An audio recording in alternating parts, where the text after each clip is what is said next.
Boa noite, gente. Boa noite, nação Bora Fazer. Bem-vindos a mais um Bora Fazer Talks. Hoje o Bora Fazer Talks de número 54. Recebendo hoje aqui Camila Oliveira com o tema Bioinovação, proteger sem prejudicar o ambiente. Camila tem um carinho muito especial pela Camila e pelo projeto dela. Ela está com o esposo dela aqui. Participaram já do meu programa de mentoria, a gente já discutiu muito, já se desenvolveu muito e pensou muito sobre inovação. E a Camila, ela viu novos rumos aí, que é sempre o nosso objetivo, só mostrar rumos até então que as pessoas não imaginavam. E a Camila, ela participou de um momento muito importante na minha jornada, que foi um momento onde eu estava no processo final de validação de todas as metodologias que acabaram virando meu livro, né? A Camila é um dos cases de sucesso aqui, né, Camila? Você está em qual página, você lembra? Qual metodologia? Agora de cabeça, você abre os 7 pontos da inovação. Tem que saber de cabeça, tem que saber de cabeça. Como assim não sabe de cabeça ainda? Eu acho que é 127. Olha, esse chutou é porque né? Porque você vê um número na cabeça é porque não, chutar não. É isso aí, ó, as páginas Isso. Estudo de eu caso. Acertei uma, tá? Estudo de caso na página 129. Tá vendo? O estudo de caso da metodologia As 7 Fontes da Inovação by Peter Drucker, descobrindo oportunidades de inovação. Eu sou apaixonada por essa metodologia que eu criei, inspirado no meu mestre, professor Peter Drucker, pai da administração moderna, conta a experiência que eu tive com ele aqui no início do livro. Camila, hoje eu que vou te escutar e eu que vou aprender com você, né? O palco é todo seu, pode subir sua apresentação aqui, manda a brasa aí, sucesso.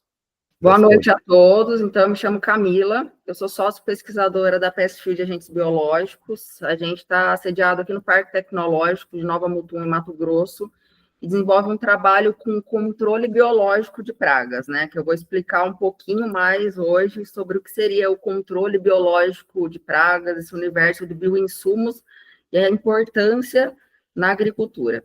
É uma síntese aqui da apresentação, eu vou falar um pouco, né, vou definir sobre os bioinsumos, o contexto que eles se encontram dentro da agricultura, vou focar em macrobiológicos, que são os insetos que a gente trabalha, vou falar de definições, o uso dele dentro do manejo de pragas, vou dar alguns exemplos de mercado, falar um pouco da nossa inovação e passar uma perspectiva do mercado nacional e internacional de bioinsumo. Bom, e o que são os bioinsumos, né? Se fala muito hoje em bioinsumo, numa agricultura, né, baseada em bioinsumos. Bioinsumos são produtos naturais. Então, a gente vai ter bioagente ou biodefensivos, biofertilizantes, bioestimulantes que são através de plantas ou micro-organismos. Então, um extrato de planta que controla um inseto que controla um outro inseto, ou um fertilizante natural que você usa ali na planta, isso tudo entra na categoria de bioinsumo. Uma visão geral, né, falando dos bioinsumos num contexto geral, dentro da agricultura brasileira, o Brasil, ele lidera, né, ele está entre os maiores produtores de grãos do mundo, principalmente aqui na soja e no milho, junto também com algumas culturas de café e açúcar. Então, a gente tem um posicionamento nacional, principalmente a agricultura tropical, muito relevante. E, além dele ser líder na produção, a gente tem uma liderança no desenvolvimento de tecnologias sustentáveis. Então, são 50 anos do Brasil desenvolvendo tecnologias sustentáveis para a agricultura tropical. Né? Aqui a gente tem uma agricultura, a gente tem, né, são vastas áreas, culturas sucessivas, então a gente está colhendo 2 ao mesmo tempo, está plantando uma, já entrando com outra, e esse clima favorável, né, a gente ter 2 culturas, ter toda essa produtividade, ela também leva, consequentemente, a gente ter um cenário muito favorável à proliferação de pragas, né? Então, uma praga que ela teria um ciclo, que ela entraria, a gente chama de diapausa, né? Que ela ficaria, por exemplo, na fase de pupa, ou ela morreria uma porcentagem, quando chega um inverno severo nos Estados Unidos, por exemplo, ela continua fazendo o ciclo dela aqui no Brasil e se multiplicando. Então, são grandes áreas também. A gente vê, às vezes, por exemplo, exemplos da Holanda ou de outros países usando bioinsumos. A gente vê que eles já conseguem atingir 80%, 90% da agricultura, né, com o uso de bioinsumos. E aí, se você vê a extensão desses países, né, que cabe dentro de um estado brasileiro, então, assim, o clima, a extensão, né, do nosso país, então isso faz com que a gente ganhasse uma autonomia no desenvolvimento de tecnologia, né? Então, cultivares que fossem adaptadas ao ambiente nacional, ao clima tropical, bioinsumos, os bioinsumos que a gente desenvolve aqui, não tem como a gente copiar, né, um modelo de um bioinsumo de um outro país, né, de um bioinsumo que estão utilizando na Europa, nos Estados Unidos, né, é outro clima, é outra condição. Então, aqui a gente tem os nossos desafios e desenvolve, né, as soluções. E o Brasil vem sendo líder no desenvolvimento dessas tecnologias.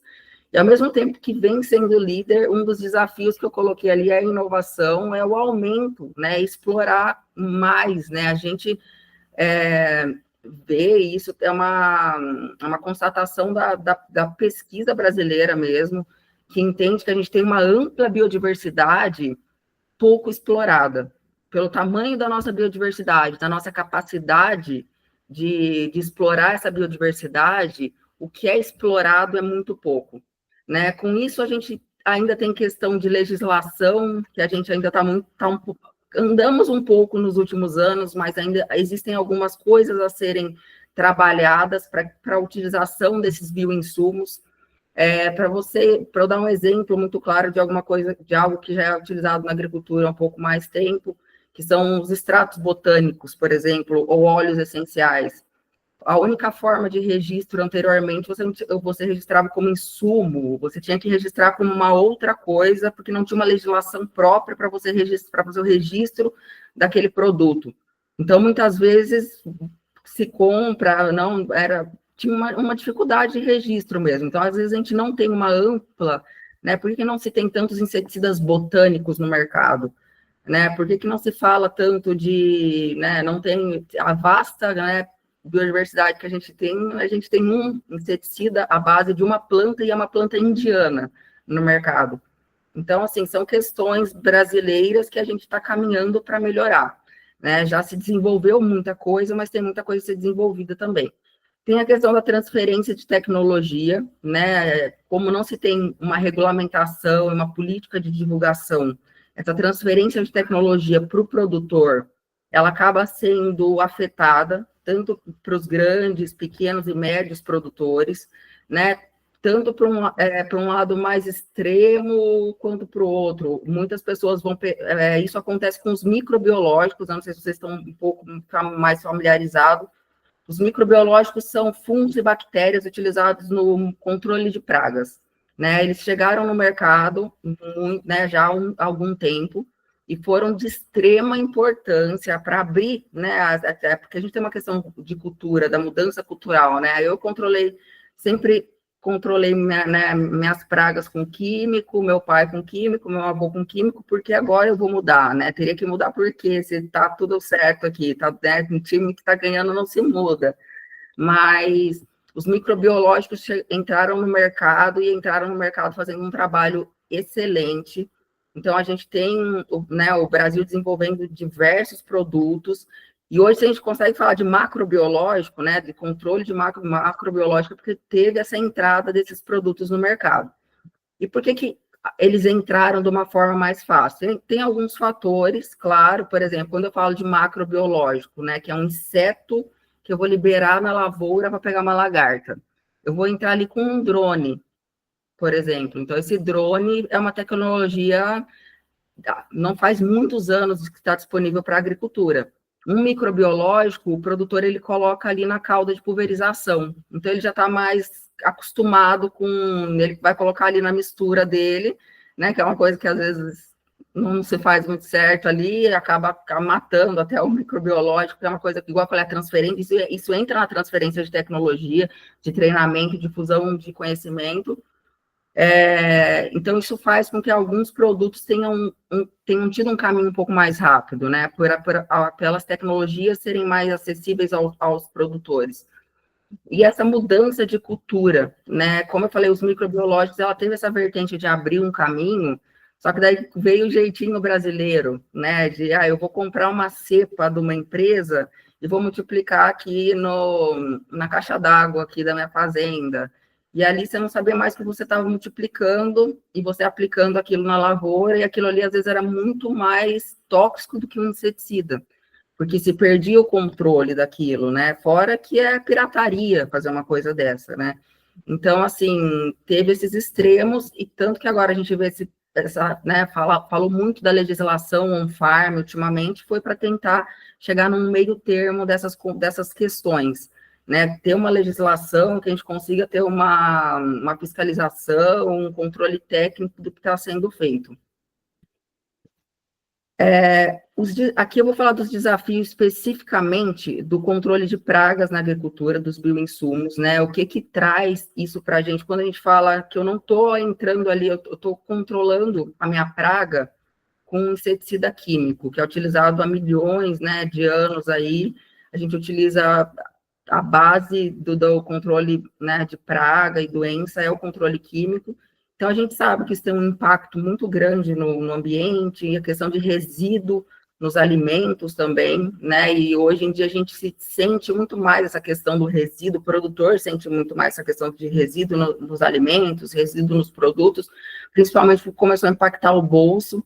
Então, de chegar produtos na Europa e ser incinerados, porque tinha resíduo de inseticidas, não é uma coisa que está sendo mais aceita, cada vez mais o mercado exige uma produção sustentável, né, e selos, certificações que garantam isso, né, e se chega alguma coisa com resíduo, então, isso fecha o mercado, isso acaba, né, queimando o mercado brasileiro, a agricultura brasileira, né, isso fora as contaminações, né, pelo uso incorreto que a gente tem, né, na saúde humana, em rios, a gente sabe dos problemas, dos impactos no meio ambiente que tem o uso indiscriminado desses produtos.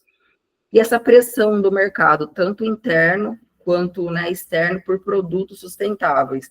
Então, hoje, né, a gente, igual eu falei, mexeu no bolso, mas para a gente, assim, hoje o produtor olha mais para essa questão do controle biológico, né? Ultimamente, nesses últimos tempos, chegou uma notícia para mim que eu fiquei extremamente feliz, que foi que pediram para um grupo de uns produtores começarem a fazer o monitoramento dos organismos benéficos também da propriedade, que já são grupos que certificam, que têm um cuidado um pouco maior ali com essas questões de manejo. Então, já faz um manejo já sustentável, e uma das coisas foi o monitoramento. Aí a gente tem que entender que na agricultura, um dos gargalos é monitorar praga. O produtor, muitas vezes, usa calendário para fazer o controle de pragas. Então, assim, eu não vou lá monitorar para ver, olha, atingiu o nível que eu preciso controlar daquela lagarta. Não é porque tem a lagarta na lavoura que eu vou controlar. A planta, ela tem um nível que ela tolera aquela lagarta e não vai prejudicar. Então, assim, a gente tem que ir ali, faz o monitoramento, deu o nível que a gente chama de controle, a gente entra e aplica. Então, o monitoramento de pragas é uma coisa que a gente ainda tenta colocar, e hoje em dia o mercado já vem com uma pressão do monitoramento de inimigos naturais, desses agentes benéficos, porque isso é um sinal de saúde da sua agricultura. Não tem como eu ter uma biodiversidade na minha fazenda se eu estou aplicando vários produtos tóxicos, não seletivos. Então, a partir do momento que eu tenho um monitoramento e sei o que tem ali de organismo benéfico, né, isso mostra uma saúde da minha propriedade. E falando de controle biológico, né, quando a gente fala de controle biológico de pragas, eu vou focar aqui nos macro-organismos, a gente sempre tem em mente, né, se fala muito, pelo menos eu sempre converso sobre o controle biológico aumentativo, que é aquele que a gente libera no organismo. Mas uma coisa que, assim, tem uma definição muito base para a gente começar a falar de controle biológico é que é um fenômeno natural, né, bem como está escrito aqui, que consiste na regulação de plantas e animais por inimigos naturais. Então, assim, é um fenômeno natural que acontece ali, né? Então, anteriormente, quando se iniciou-se todas, né? Antes da gente plantar soja em larga escala, milho em larga escala, a gente não tinha esses surtos de praga, estava tudo em equilíbrio, né? Então, a gente, com essa, o homem com a necessidade de produzir, a gente teve essa necessidade de produzir em larga escala, produzir de uma maneira mais eficiente, isso foi trazendo um certo desequilíbrio, então, alguns insetos que eram naturalmente controlados por fungos, bactérias ou outros insetos presentes ali na lavoura, passaram a não ser mais controlados. Então, esses insetos acabaram se tornando o que a gente chama de pragas, né? E aí, isso é o controle biológico natural. E o que a gente faz hoje é tentar aumentar o número desses indivíduos na lavoura para diminuir o número de pragas. Então, nada mais, nada menos, o controle biológico aplicado é a gente pegar um inseto que já acontece ali na lavoura, por exemplo, vou dar o exemplo do percevejo que a gente trabalha, por exemplo, que é uma mosca que parasita o percevejo. A gente foi lá na lavoura, viu ele estava ali parasitando, o habitat natural dele é parasitar aquele percevejo, é ir lá matar o percevejo. Então, ele foi o que ele faz de melhor na vida dele, é ir lá matar o percevejo. Só que desequilíbrios acontecem que faz com que ele vá diminuindo. Então, o que o controle biológico aplicado faz? A gente vê esses insetos, aí existem alguns fatores que fazem com que eles se tornem ou não comercial, que eu vou explicar aqui para vocês, e né, coloca de forma inundativa, que a gente fala, né? Aumenta eles na natureza, libera eles em uma quantidade maior. Aqui eu vou dividindo, né? No controle biológico de pragas, a gente pode dividir entre macro-organismos, que são insetos e ácaros, e micro-organismos, que são fungos, bactérias, vírus, nematóides. Eu vou focar em macro-organismos, né? Que é a linha de pesquisa que a gente trabalha, são os insetos que a gente cria, né? Vou falar daí, mas também a gente pode conversar um pouco sobre micro-organismos. Tem pergunta, vocês podem ir me interrompendo aqui.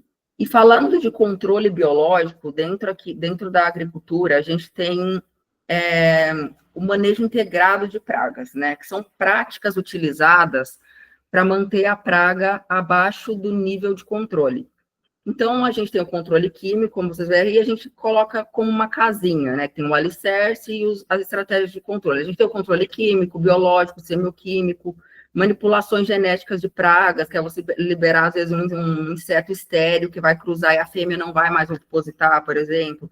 Existência de plantas a insetos, é o BT, ou essas variedades que muitas vezes eram feitas através do melhoramento genético tradicional, que a gente via que uma variedade ela tinha um potencial de resistência de uma determinada praga, a gente utiliza, né, na lavoura, e uma manipulação do ambiente e métodos culturais, né, que é, eu não vou deixar planta milho voluntário no meio da soja, deixar plantas ali que eu sei que vai atrair a praga que eu não quero. E dentre todas essas táticas, então a gente nunca fala do controle de pragas numa única estratégia. A gente sempre fala do manejo integrado. E é muito importante frisar que dentro do manejo integrado de pragas, dentro do manejo integrado, o controle biológico é a base, é o alicerce. Não existe manejo de pragas sem o controle biológico natural. Ali tem o CBN, o CBA, né, o controle biológico natural e o controle biológico aplicado, que é aquele que eu falei que é inundativo. O controle biológico natural ele é fundamental para manter, né? A gente fala de pragas primárias e secundárias, por exemplo. Existem muitas potenciais pragas na lavoura, digamos, falando num português mais simples, que elas não acontecem, e por que a gente não está ouvindo falar delas, elas não estouram? Porque tem inimigos naturais ali trabalhando para que elas se mantenham abaixo do nível de controle, que ela não venha se tornar um problema. Então, a gente tenta trabalhar, né, quando a gente fala do controle biológico, a gente fala do controle biológico dentro do manejo integrado de pragas, né, de forma que a gente sempre, eu gosto muito de um professor que usa um termo que o manejo integrado de pragas não é o fim, é um meio para a gente chegar numa agricultura cada vez mais sustentável, talvez independente de métodos mais agressivos para controlar a praga. Porque através do controle, a partir do momento que eu entro com controle biológico, eu vou ter que escolher um controle químico mais seletivo, um inseticida menos tóxico, Na agricultura que a gente tem hoje, é muito difícil eu chegar e falar, olha, a gente vai controlar aqui, hoje eu vou entrar na soja só com controle biológico. Então, a gente vai fazer todo um manejo, começando da amostragem, como eu falei para vocês, que amostrar e já aplicar quando atingir o nível econômico, não aplicar, eu vou pegar carona numa aplicação de fungicida, sabe, respeitar a biodiversidade da minha lavoura. Com isso, naturalmente, eu vou restabelecendo a biodiversidade que foi perdida daquela lavoura, né? E vai diminuindo a ocorrência de praga, porque vai acontecendo ali o controle biológico natural. Os benefícios do controle biológico para a produção agrícola, né? A sustentabilidade, a gente tem essa redução, né, na dependência do petróleo, de produtos sintéticos, segurança alimentar, alimentos livres de resíduos, né? Alimentos que são para isso tanto para o mercado interno quanto para o mercado externo. A produtividade, a gente tem um controle eficaz de pragas, né? Protegendo a produção e produzindo e a biodiversidade junto com essa produtividade. Eu acabei não citando ali, mas acho que aqui cabe a questão do controle eficaz de pragas, né, e dessa segurança alimentar. A gente teve uma praga, eu dando um exemplo, vai ficar um pouco mais fácil, em 2017, a gente teve uma praga muito severa que entrou aqui no Brasil, o Helicover parmídea, era uma lagarta polífaga que pegava diversas culturas, e essa praga foi um marco no controle biológico, porque na época, assim que ela entrou, a gente não tinha inseticida registrado para o controle dela, que eram inseticidas extremamente tóxicos, que foram liberados depois pelo mapa para serem utilizados no controle. Enquanto isso não foi liberado, ela foi controlada principalmente por baculovírus e tricograma, que é um parasitóide de ovos de lagarta. Então, isso é uma autonomia nacional gigante também. A gente vê esses cenários de guerra, né? Esses cenários o Brasil ele tem uma possibilidade de ter uma autonomia produzindo os próprios métodos de controle sustentável enorme. Então a gente teve em 2017 a gente teve esse marco com essa lagarta, porque ela foi um dano muito grande, a gente teve sérios problemas. E se destacou a dependência que a gente teve nos organismos que a gente produzia nacionalmente. Então, a gente controlou, né, se utilizou muito o baculovírus, que é um microbiológico, e o tricograma, que é uma vespinha que vai lá e mata o ovo da lagarta. Aqui eu vou citar dois exemplos mais famosos do mercado para vocês, né, terem uma visão macro do controle biológico. A Cotésia flavips, ela é uma vespinha que ela parasita a broca da cana-de-açúcar. Ela é extremamente importante, é um dos principais cases de sucesso de controle biológico no Brasil. Ela foi introduzida no Brasil, né? Então ela veio de fora, não tinha esse inimigo natural aqui. E o que acontece? Ela veio da onde, Camila? Só quem trouxe isso? De que país? Empresário, agricultor, governo? Governo, se eu não me engano, foi da Ásia, a Cotésia. Preciso confirmar essa informação, se eu não me engano, foi da Ásia, mas geralmente quando atrás cada vez menos a gente utiliza esse tipo a gente até chama do controle biológico clássico, é quando entra uma praga exótica e você tem que trazer um inimigo natural, porque daí, como a praga, assim como praga ou inimigo natural, o inimigo natural ele tem que passar por um processo muito rígido de quarentenária, para não ocorrer, exatamente para não ocorrer nenhum desequilíbrio, a gente tem que entender muito bem a dinâmica daquele inseto. E a preferência é sempre a gente tentar trabalhar com um inimigo natural que seja já presente no nosso país. Né? A Cotésia foi um dos primeiros exemplos, né? Se adaptou muito bem, mas a gente tem alguns casos de alguns insetos que foram introduzidos e acabaram virando pragas de outros insetos. Né? A gente tem alguns casos de abelha, por exemplo, mas a Cotésia foi um sucesso nesse caso, e ela é um dos principais cases de sucesso na cana-de-açúcar. E hoje a cana-de-açúcar, as indústrias, né, de cana-de-açúcar, elas têm a própria biofábrica de Cotésia. Então, elas não se produz cana sem essa vespinha. Né? Elas têm, e eu vou mostrar aqui para vocês como é que funciona, né, o ciclo dela.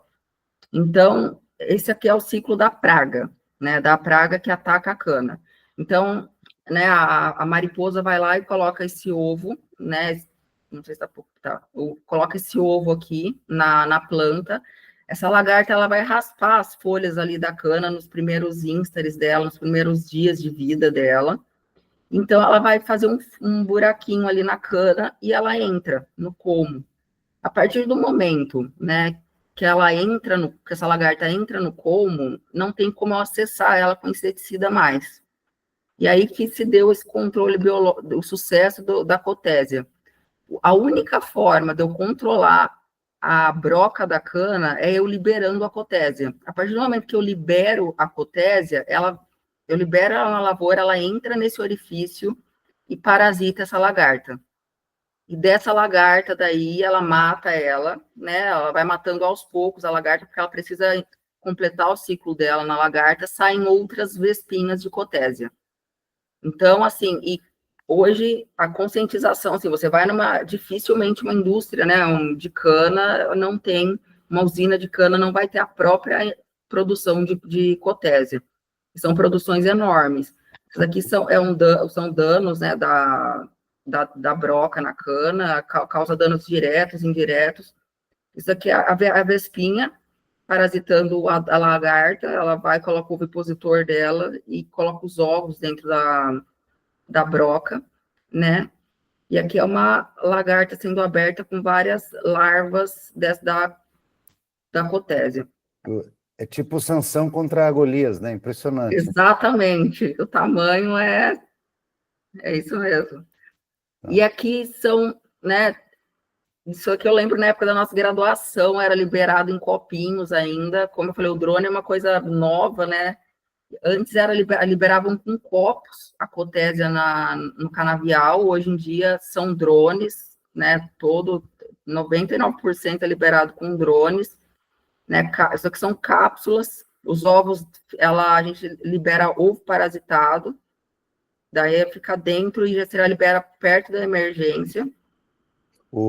Camila, e ela é liberada sempre ou quando é detectada a larva, a broca?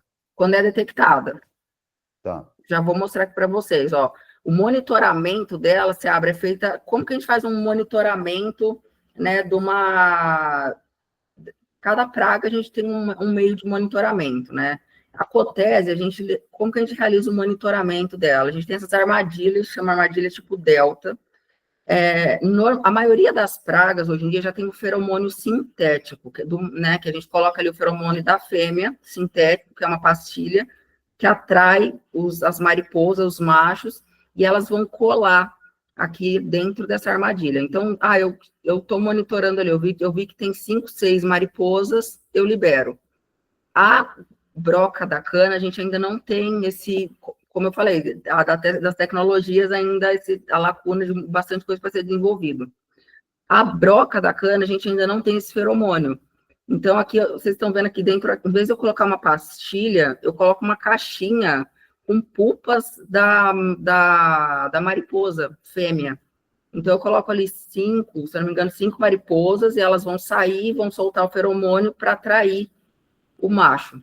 Então, mas para outras culturas a gente já tem o feromônio sintético. Então, a gente coloca uma armadilha tipo delta, né, a cada 25, 50 hectares, nível de controle.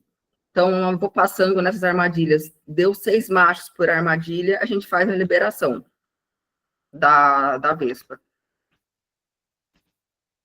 Aqui é um outro exemplo, isso daqui é um parasito, esse aqui é o tricograma, eu contei do tricograma, né, do caso da Helicoverpa armígera, da lagarta que atacava vagens de soja, milho, tomate, algodão, ela foi prolífica, a praga foi difícil. O tricograma foi um dos agentes de controle, ele controla o ovo, né? A vantagem de controlar o ovo é que você pega ali no início, então não tem o dano, a lagarta não vai chegar, né? Não tem nenhum dano ali na cultura. Então, é o mesmo esquema da broca, ela é monitorada através de armadilhas tipo delta. A maioria por exemplo, das pragas, das lagartas, a gente tem o feromônio sintético, então a gente coloca uma pastilha de feromônio no chão dali da armadilha, onde são chamados machos, né? E aí a gente conta o número de machos, deu o nível de controle, a gente faz a liberação via drone. Aqui, para mostrar para vocês a diferença, isso aqui é uma instrução normativa quando se tem um lançamento de um registro de um produto biológico, que é diferente de um químico. Um produto químico, quando a gente tem a prescrição, né, numa linguagem mais assim comum de um químico, a gente tem para cultura e para praga. Né? O controle biológico, ele é liberado para a praga, né, para o inseto, não relacionado à cultura. Isso é ligado, né, com residual, por exemplo, um químico, por exemplo, por que né, a gente tem, eu não posso usar um inseticida químico que eu utilizaria na soja, eu não posso utilizar ele no tomate, porque a soja eu vou armazenar o grão, né, o tomate vai para a mesa daqui uma semana. Então, assim, isso são fatores que afetam ali né, essa recomendação. O biológico, ele não tem o fator da cultura, mas tem a recomendação, né, de número de liberação, as pragas, quando que se deve entrar. Então, isso se dá também quando a gente está, eu estou estudando um biológico para liberar na lavoura. Então, todas as questões são estudadas, né? O raio, a dispersão desse parasitóide, para entender quanto eu preciso liberar para ele fazer aquela ação dele, porque é publicado, né? Como se fosse uma bula, né? Para utilização. Aqui aqui é um exemplo de de um mapeamento de um drone para liberação do tricograma, e aqui são cápsulas. Deixa eu vai para você. São cápsulas que, dentro dessas cápsulas biodegradáveis, né, tem ovos de tricograma. Então, elas vão sendo liberadas ali, né, e o que acontece? O ovo é liberado parasitado. Então, eu sei que o ovo parasitou ali, vai se desenvolvendo, deixa eu voltar no ciclo ali para mostrar.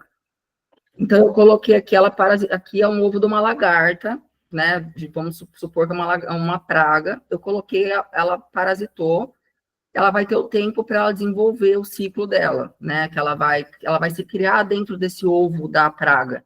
Então, ela vai passar por todos os períodos dela ali, de larva, até se desenvolver uma pupa e chegar no adulto, esse tricograma. Então, eu vou liberar esse ovo faltando um dia, por exemplo, para o adulto sair de dentro dele. Então, a gente tem esse controle para você liberar, né? Quando você libera esse ovo na lavoura, vai estar ali dentro o adulto prestes a sair. Aqui é um programa de controle biológico, né? Como que se dá, a partir do momento que eu falei, identifiquei um inseto no campo que tem potencial, né? Como eu falei, existem vários inimigos naturais. Se a gente for fazer um monitoramento na lavoura, a gente vai ver que, por exemplo, a joaninha, por que até hoje a gente não aplica, não libera a joaninha em larga escala na soja, por exemplo? Existem vários potenciais inimigos naturais.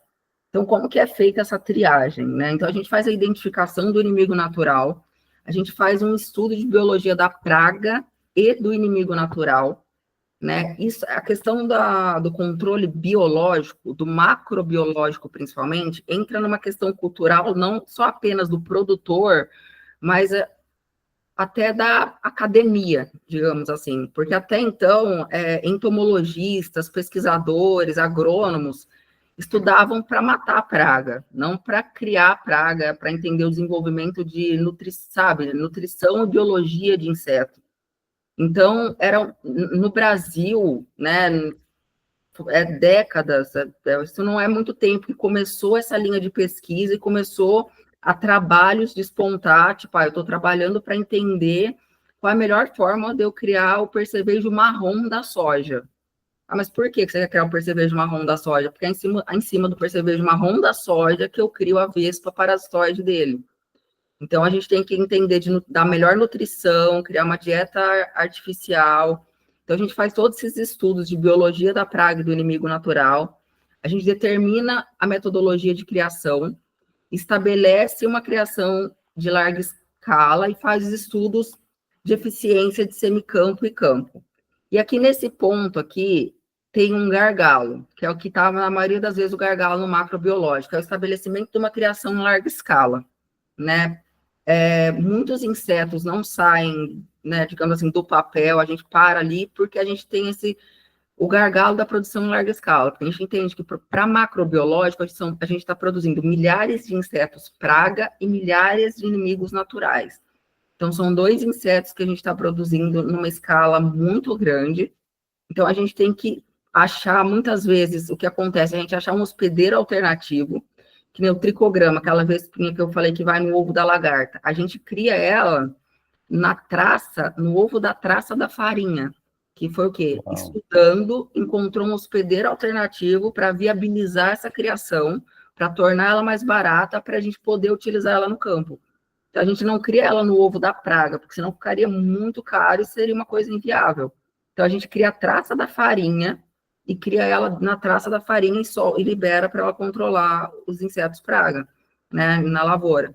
Então, muitas vezes, a gente, nessa parte do estabelecimento, a gente tem todos os estudos de eficiência, o inseto é eficiente, ele controla a praga, se a gente liberar no campo, vai, que é sucesso, mas aí chega na parte do estabelecimento de uma criação em larga escala, viabilidade econômica dessa criação em larga escala.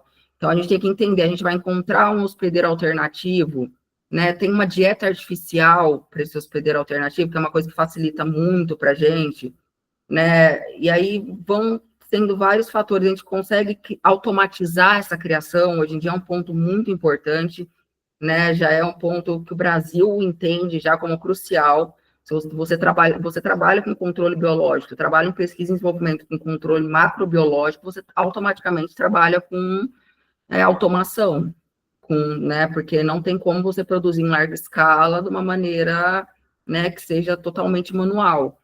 E aí vem a transferência de tecnologia ao produtor, empresas que também é outra, igual eu falei, os 2 pontos finais aí são, né, que também é outra dificuldade, digamos assim, que a gente está transpondo, né, que é chegar a essa tecnologia, né, ao produtor, porque não é só desenvolver, né, é difundir a tecnologia, porque o controle macrobiológico, do jeito que você recebe ele na sua propriedade e coloca ele, eu tenho que entender como eu recebo e armazeno.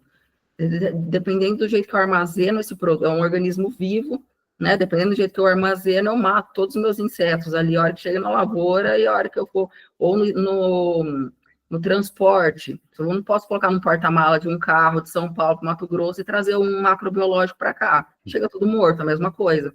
E às vezes essas coisas vão sendo atribuídas como um caso de insucesso do controle macrobiológico. Então, é por isso que tem que ter muito cuidado e cautela, né? A gente tem muito cuidado e cautela ao estudar e colocar no campo um inimigo natural, né? Porque a gente sabe que já tem muitos, né, problemas em torno, né? E já tem muita coisa que a gente sabe que pode dar errada. Então, assim, a transferência de tecnologia de informação é muito importante, porque, né, são vários os fatores ali em torno, né? O produtor conhecer a tecnologia, como se usa essa tecnologia, essa tecnologia ela vai conversar com as demais tecnologias. Eu liberei como eu falei, a gente trabalha com manejo integrado. Eu liberei esse tricograma, depois de quantos dias que eu posso entrar com um químico? E qual químico que eu vou entrar? Entendeu? Eu vou procurar um produto mais seletivo, sabe? Então, assim, são várias questões, é conhecimento. Então, realmente, é transferência de tecnologia. Então, não é uma coisa que dá. A gente fala de on-farm, produzir, né? Que foi uma coisa muito brigada aí para produzir na fazenda, os próprios, né? Mas por que eu não posso multiplicar na minha fazenda e aplicar? Por que eu não posso? Exige um nível técnico, um conhecimento técnico.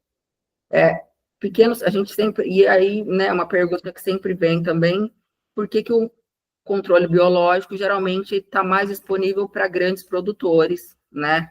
E é uma realidade hoje no Brasil que a gente tenta mudar, que já vem sendo, né, tem trabalhos tentando mudar essa realidade. Grandes produtores têm uma maior tecnologia, né? Tem um conhecimento ali, às vezes tem técnicos, uma quantidade, né, de mão de obra, técnicos trabalhando maior. E para pequenos produtores, o que a gente, né, uma coisa que se vem tentando fazer é associações de pequenos produtores, que a gente consiga ter ali um centro de produção de controle biológico e interligar com técnicos responsáveis regionais que deem um suporte para esses produtores, para que a tecnologia chegue em todos. Aqui é a mosca falando em pesquisa, né? Isso aqui não é um produto, aqueles dois os produtos que eu mostrei até agora são produtos que são registrados no mapa, né? Esse daqui é o trabalho, é o inseto que a gente trabalha, né? Está na fase de pesquisa e desenvolvimento, tá naquele funil da inovação para desenvolver o inseto para chegar no campo. Então, essa daqui é uma mosca parasitoide, então ela pega o percevejo na palhada, sabe? Ela vai debaixo da palhada, encontra o percevejo, isso aqui é um ovo dessa mosca no percevejo, né? Ela pega percevejos adultos. Camila, uma pergunta, se você puder voltar esse slide. Isso. Aqui, então, é um inseto que não existia. Vocês criam um inseto. Como funciona isso? Então, esse inseto, ele já existia na natureza, né? Então, assim, a gente fazendo, como que surgiu, né? Como a gente conheceu essa mosca? A gente... não estou me referindo especificamente a essa mosca, mas vocês criam um inseto novo ou vocês usam algum inseto que já existe para fazer Para fazer ele. Isso. Ah, tá. Essa mosca, a principal hospedeiro dela é o barriga verde, que é uma praga que a gente tem um problema gigantesco aqui no Mato Grosso, que é um percevejo que ele vai ali na planta de milho, né? Ele faz a sucção da seiva, injeta toxina, mata a planta ali no começo, e ele fica, né, sob a palhada, a gente faz a colheita da soja, entra com o milho, ele já... Aqui tem algumas fotos do dano do... Isso aqui é coração morto, o milho não se desenvolve mais, então ele vem aqui na base do milho, pica ali, acabou a planta. E aí, o que acontece? Existe um segundo percevejo, que essa mosca também parasita, que é o percevejo marrom. O percevejo marrom, ele é bem importante na soja, né? Ele é uma praga da soja, de grãos de soja ali. Mas a gente estava com esse olhar bem voltado para o barriga verde. E a gente entendeu como hospedeiro alternativo para a criação dessa mosca já nesses estudos nossos, né, nesse funil de pesquisa, o percevejo marrom. Barriga verde oviposita uma fêmea de barriga verde oviposita em torno de 15, 20 ovos. Uma fêmea de percevejo marrom vai ovipositar mais de 100, 150 ovos. Então, para a gente é muito mais interessante fazer essa criação no percevejo marrom, né? O adulto do percevejo marrom vive mais também, então a gente tem um hospedeiro alternativo, né? E aí vem o outro ponto. Esse hospedeiro alternativo até hoje era criado numa dieta natural. Então, um grande gargalo na criação do macrobiológico é a dieta artificial. O que é? A gente desenvolve uma dieta à base de carboidrato, proteína, que aquele inseto ele vai passar o mês inteiro, o ciclo larval dele inteiro ali naquela dieta. A gente coloca a larva ali e ela passa, por exemplo, no caso da lagarta. O percevejo, a gente, né, tem esse gargalo que é o quê? A gente tem a dieta natural. Então, 3 vezes por semana, você tem que ir lá na gaiola do percevejo, trocar vagem, amendoim, semente de girassol, 3 vezes a semana você tem que fazer essa troca. Então, é caro, é mão de obra.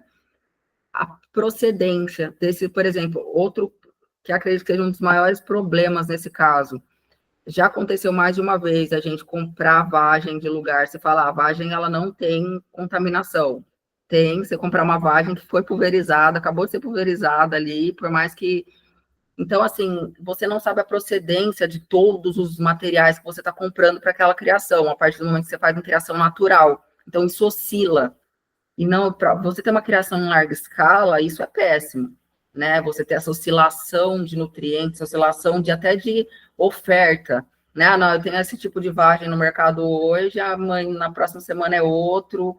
Então, assim, a dieta artificial é fundamental. Então, assim, daí a gente parte para automação. E o percevejo marrom, né, nos últimos anos, aí a gente conseguiu chegar numa dieta artificial para ele, e a gente está fazendo os testes com essa dieta artificial, que é a mesma coisa da lagarta, como que eu posso explicar a textura de uma dieta? Pense num doce de leite de cortar, sabe aqueles doces de leite que você corta, assim? É bem isso daí. Se você olhar, é isso. É uma dieta artificial, tanto a de lagarta quanto a de percevejo. Se você olhar esse formato, elas ficam durinhas ali, eles vão comendo. E no caso do percevejo, ao invés de eu ter que 3 vezes na semana e ali trocar aquilo ali, eu vou deixar ele o ciclo inteiro dele. Eu faço a dieta com os componentes, tem anticontaminantes no meio da dieta também, né? A proteína, então é tudo bem regulado, né? E a mão de obra que eu economizo com isso é tremenda, né? A possibilidade de eu automatizar um sistema desse é muito maior. Então, agora a gente... Camila, o mercado, de quem planta usa esse tipo de solução porque o cliente dele exige, usa porque é mais barato, ou usa porque ele tem consciência ambiental, ou usa porque o filho é vegano e enche o saco do pai? Olha, se abre essa última opção sua aí, é uma boa opção, porque deve ter um caso, né? A gente conhece um pessoal aqui que pode ser que aconteça, o filho ser vegano e encher o saco do pai, mas infelizmente ou felizmente é pressão do cliente, é pressão do mercado. A gente vê nitidamente, tanto que é nicho de mercado, né? Quem tem interesse no controle biológico, principalmente nos macros biológicos, são uma tecnologias, como eu falei. Eu não vou colocar ela no pulverizador que eu tenho da minha fazenda. Vai chegar um drone aqui, né? Então eu vou ter que monitorar mesmo os insetos. Não tem como eu não monitorar. Eu vou ter que colocar uma armadilha, um monitoramento diferente.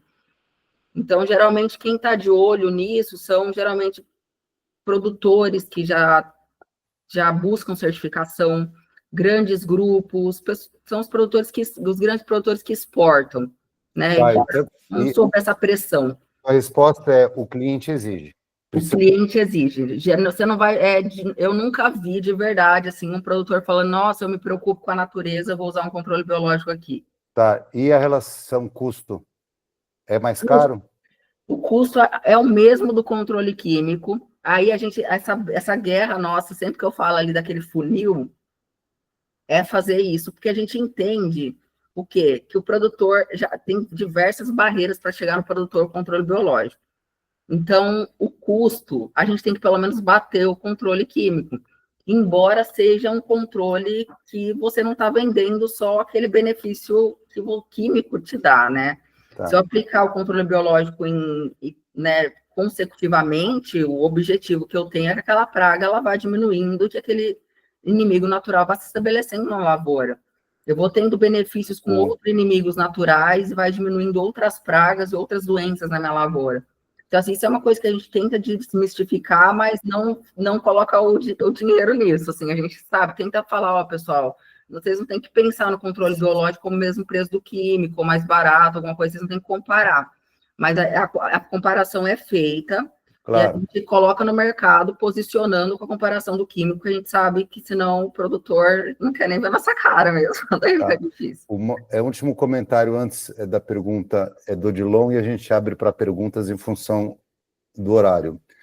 Essa é uma solução que bate de frente com uma indústria extremamente bilionária e poderosa no mundo. Uma indústria que faz política de governo ter problema diplomático ou não. A gente vê a relação com a Rússia, que tem que ser mantida em função do que vem de lá, os químicos. Como que a sua indústria, e você como sou profissional da área, tem ou não problema com essa indústria bilionária que domina o mercado?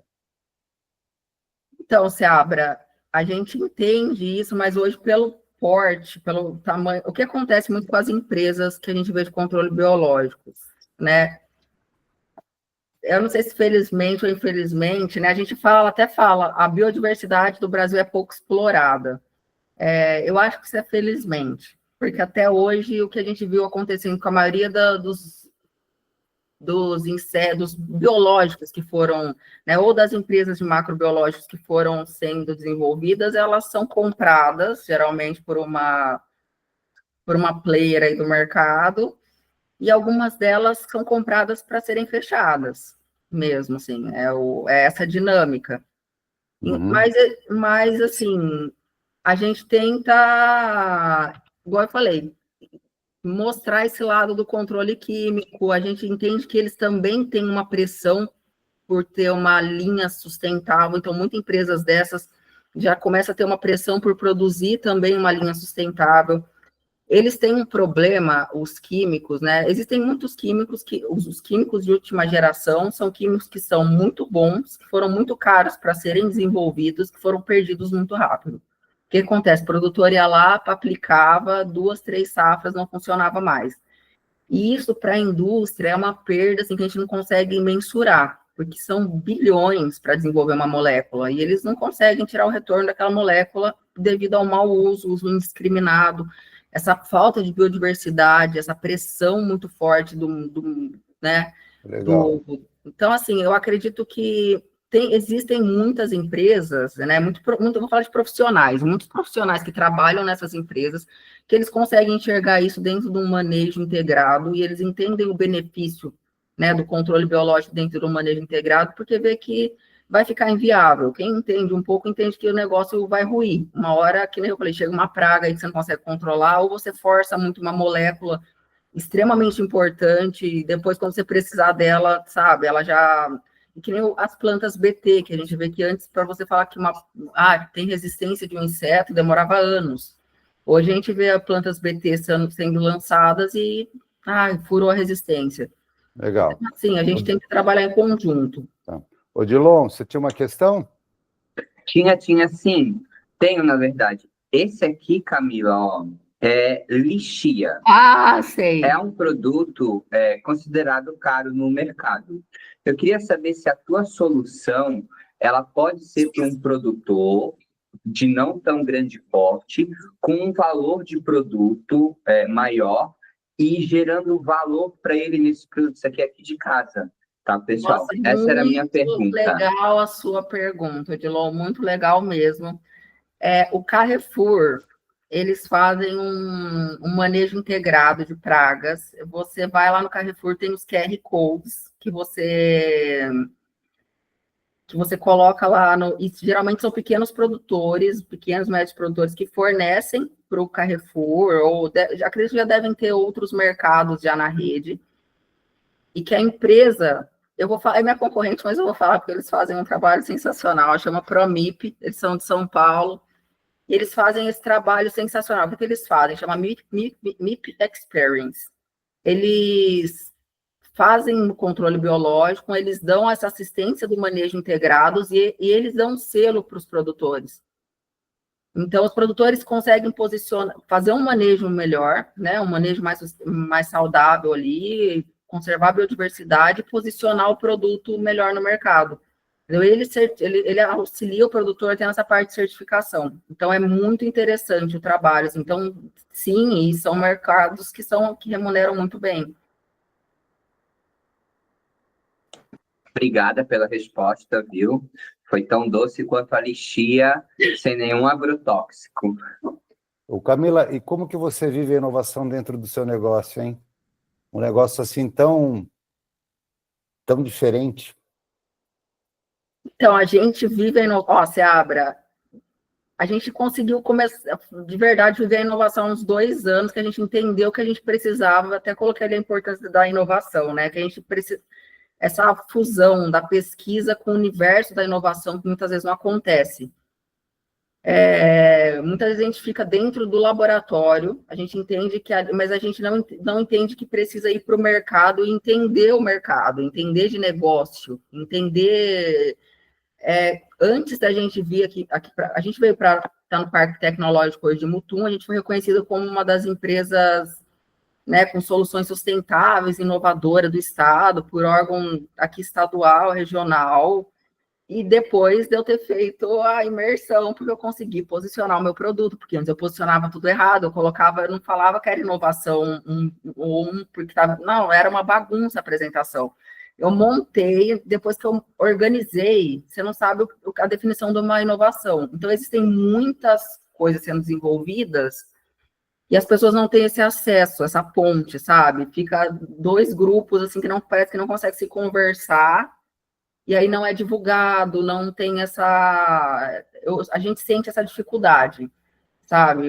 A gente sente bastante essa dificuldade, sentiu, né? A gente conseguiu transpor isso um pouco, e a gente viu como que isso ganhou, sabe, escala, assim, de voz, depois que a gente conseguiu posicionar, falou, ó, isso se chama inovação por causa disso, a gente faz desse jeito, os processos são esses. Ah, não, por que eu vou fazer primeiro, eu vou chegar no parque, depois eu vou lá pegar a Vespa e treinar como que eu crio ela. Por quê? Isso foi o Golden Cycle da inovação que eu preenchi lá. Então, assim, a gente sabe das coisas, vai mudando o jeito de fazer e vai vivendo a inovação de verdade, entendeu? Porque senão você fica só... Legal. É legal ver como você levou esses conceitos que eu criei para uma indústria tão diferente que eu jamais pensei que eu pudesse ajudar. Né? Acho sensacional isso. Que é tal história, inovação a qualquer hora, em qualquer lugar. Né? A partir do momento que você entende, você está com o livro na mão, você viu aqui, só como eu já reformulei o tema, as dimensões da inovação, já fui para o próximo estágio, só comparado à da nossa turma, né? Só de aprender isso aqui já dá uma nova visão. Camila, parabéns pela apresentação, você, além de uma excelente mentorada, uma excelente sua profissional, é uma excelente palestrante. Ah, muito obrigada a todos vocês pela atenção, né? Pelas perguntas aí, pela disponibilidade, eu fico à disposição sempre.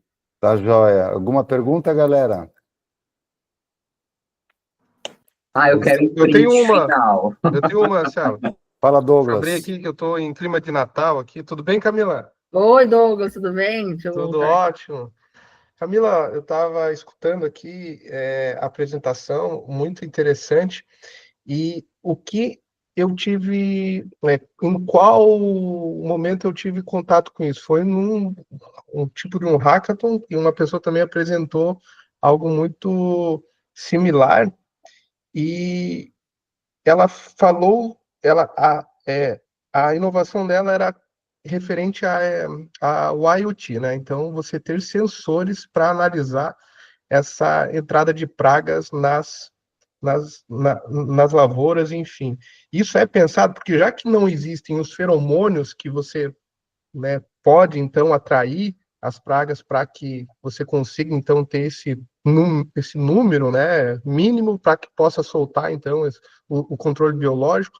Existe hoje algo já pensado, alguma tecnologia que possa fazer o monitoramento através de internet das coisas? Douglas, a gente está, olha, tentando caminhar num projeto desse aí, porque a gente descobriu que foi... não tá... Tá me ouvindo, tá? Existem alguns projetos já que tem essa... A gente descobriu que tem uns projetos em andamento que foram parados, assim, que fazem exatamente isso, que fazem o monitoramento, e desses monitoramentos eles fazem uma foto ali e mandam a foto para o aplicativo do produtor, olha, tem esse nível de praga, você entra na lavoura, mas é uma coisa que ainda, aquilo que eu estava falando, iniciou com alguns agrônomos, e aí, igual eu falei, chega naquela linha que eu te falei, e aí, o que a gente faz agora? Chegou na linha do que a gente faz agora, entendeu? E a gente ficou sabendo faz pouco tempo desse trabalho, porque, igual eu falei, precisam de outras expertise também, né? Não é só a agronomia que entra daí, mas é uma coisa que a gente até pretende começar a pensar junto com esse trabalho nosso, porque sem o monitoramento a gente não caminha, né? Mas muito legal. Maravilha.